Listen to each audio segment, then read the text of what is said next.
दोस्तों, पवित्र बाइबल दुनिया की सबसे ज़्यादा पढ़ी जाने वाली एकमात्र किताब है। पवित्र बाइबल ही दुनिया की सबसे बेस्ट सेलिंग यानी कि दुनिया में सबसे ज़्यादा बिकने वाली एकमात्र किताब है, जिसके नाम पर अनेकों वर्ल्ड रिकॉर्ड भी हैं। पवित्र बाइबल के समान दुनिया की किसी दूसरी किताब पर इतने अटैक्स नहीं हुए हैं जितने कि पवित्र बाइबल पर हुए हैं। राजाओं, शासकों ने बाइबल को जला दिया। प्राइम मिनिस्टर्स, प्रेसिडेंट ने कई देशों में बाइबल को बैन कर दिया। लोगों को बाइबल पढ़ने के लिए मार भी दिया गया था, लेकिन फिर भी आज बाइबल हमारे पास है और बिल्कुल सेफ है। जिन राजाओं और शासकों ने बाइबल को मिटाना चाहा, वो खुद मिट गए और आज उनका नामो निशान भी नहीं पाया जाता है। दोस्तों, आज इस शॉर्ट वीडियो में हम जानेंगे कि कैसे अलग अलग लोगों ने बाइबल पर अटैक किए और इतने अटैक होने पर भी बाइबल क्यों सेफ है। और इस वीडियो देखने के बाद आप बाइबल की वैल्यू को ज़रूर समझ पाएंगे और शायद बाइबल पढ़ना शुरू भी कर दें। तो चलिए दोस्तों, हम शुरू करते हैं।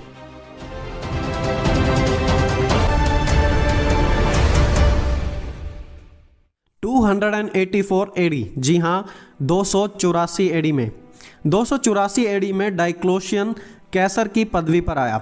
डाइक्लोशियन एक रोमी शासक था। उसने शुरुआत के 19 साल बड़ी शांति से क्रिश्चियनों के साथ बिताए, लेकिन 19 साल बाद जब पावर उसके दामाद के हाथ में आ गई तो उसने पूरा सीन ही बदल दिया। उस दौरान मसीहों को इतना सताया गया था कि उस समय के प्राचीन लोग मानते थे कि डाइक्लोशियन और नीरो जैसे रोमी शासक ही एंटी क्राइस्ट हैं जो दुनिया का नाश करने आएंगे। वो इन शासकों को ही एंटी क्राइस्ट मानते थे, क्योंकि इतने बुरे तरीके से ये शासक क्रिश्चियन लोगों को टॉर्चर किया करते थे। डाइक्लोशियन ने मसीहों के लिए 4 बड़े ही डेंजरस रूल बनाए थे। पहला, all church pastors and Christians leaders should be imprisoned immediately. सभी मसीह पासवानों और कलीसिया के अगुवों को तुरंत जेल में डाल दिया जाए। दूसरा, Christians were force to sacrifice to emperor and Roman gods or else killed. मसीहों को मजबूर किया गया था कि शासकों के सामने झुको और रोमी देवताओं की आराधना करो। जो भी ऐसा नहीं करता था उन्हें मार दिया जाता था। तीसरा, all churches should be destroyed all over the empire. सारे चर्चों को गिरा दिया जाए, नाश कर दिया जाए पूरे रोमी साम्राज्य में। और चौथा था, all Christian literature including the writings of church fathers and the Bible should be burned.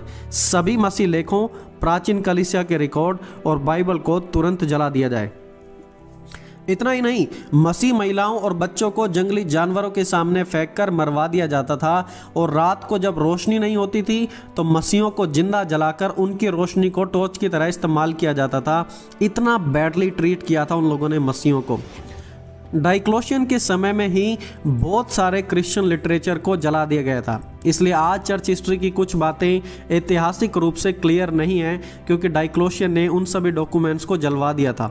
लेकिन देखिए, बाइबल को जलाने के बाद, ज़मीन में दबाने के बाद भी आज भी बाइबल जो की तो है।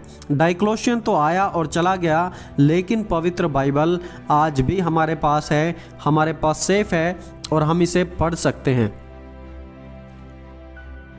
फ्रेंच एथिस्ट वोल्टायर, जो कि फ्रांस के एक नास्तिक थे, उन्होंने एक बार बाइबल का मजाक बनाते हुए एक बात कही थी। उन्होंने कहा था कि आज से 100 साल के बाद बाइबल का वजूद मिट जाएगा, लोग भूल जाएंगे कि बाइबल नाम की कुछ चीज़ भी थी। लेकिन इंटरेस्टिंगली दोस्तों, ऐसा नहीं हुआ।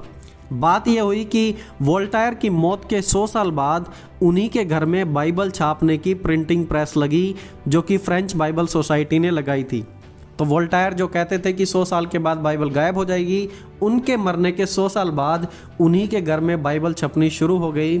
और वोल्टायर की बातें भी हम सब के सामने झूठ साबित हुई। लोग बाइबल को भूले नहीं। बाइबल आज भी हमारे पास है और आज भी दुनिया में सबसे ज़्यादा बिकने वाली और दुनिया में सबसे ज़्यादा पढ़ी जाने वाली एकमात्र पवित्र किताब है। लेनिन, मार्क्स, जोसेफ स्टालिन, ये सब के सब बाइबल के बहुत बड़े दुश्मन थे। उन्होंने कहा था कि आने वाली पीढ़ियों में लोग बाइबल को भूल जाएंगे, आने वाली पीढ़ियों में कोई भी बाइबल को नहीं पढ़ेगा। लेकिन क्या आज हम नहीं पढ़ते हैं? बिल्कुल पढ़ते हैं। बाइबल वैसी की वैसी है। सोवियत यूनियन के समय सबसे पहले लोगों से बाइबल छीन ली गई थी। मिशनरीज को मार दिया गया था, चर्चों को म्यूजियम में कन्वर्ट कर दिया गया था और सैकड़ों क्रिश्चियंस को खुलेआम मारा गया था, बिल्कुल ओपनली। तो क्या इतना कुछ करने के बाद कभी वो बाइबल को रोक पाए? जवाब है नहीं, बिल्कुल भी नहीं। जितना उन्होंने रोका उतना ही परमेश्वर का वचन फैलता गया। आज भी जब एक बच्चा पैदा होता है तो बाइबल के वचन बोलकर उसका स्वागत किया जाता है।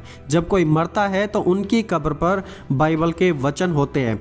बाइबल फिलोसॉफी, साइंस और विजडम और व्यवस्था सब चीज़ों से भरी हुई है और कभी कोई परमेश्वर की इस किताब को ना रोक पाया है और ना नष्ट कर पाया है, क्योंकि लिखा है because it is the word of God, क्योंकि वचन ही परमेश्वर है। दोस्तों इतना ही नहीं, इतने अटैक होने के बाद भी आज भी बाइबल की नए नियम की 5000 से ज़्यादा कॉपियाँ हमारे पास अवेलेबल हैं और डेड सी स्क्रॉल्स हैं जो कि 2021 में भी मिले हैं और सन 1947 में भी मिले थे। इतना सब कुछ होने के बावजूद भी परमेश्वर का वचन बाहर आ रहा है, ये दबा नहीं रह रहा और पूरी दुनिया में फैलता ही जा रहा है। दोस्तों आज आपकी बाइबल कहाँ है? क्या आपकी बाइबल स्टडी टेबल पर है? क्या आप उसे डेली पढ़ रहे हैं या कहीं घर में रखकर भूल चुके हैं? दोस्तों इस बाइबल को आपके हाथ में पहुंचाने के लिए ना जाने कितनों ने अपनी जान गंवा दी है। इसलिए आज इस पवित्र किताब को उठाएं, पवित्र बाइबल को उठाएं और पढ़ना शुरू करें और जानें कि प्रभु आपसे क्या बात करना चाहते हैं। दोस्तों इस शॉर्ट वीडियो के द्वारा प्रभु हम सभी को आशीष दे। मिलेंगे जल्दी एक और नई वीडियो के साथ, तब तक आप सभी को जय मसीह के दोस्तों। और हाँ, अपनी बाइबल पढ़ना ना भूलें, बाइबल जरूर पढ़ें।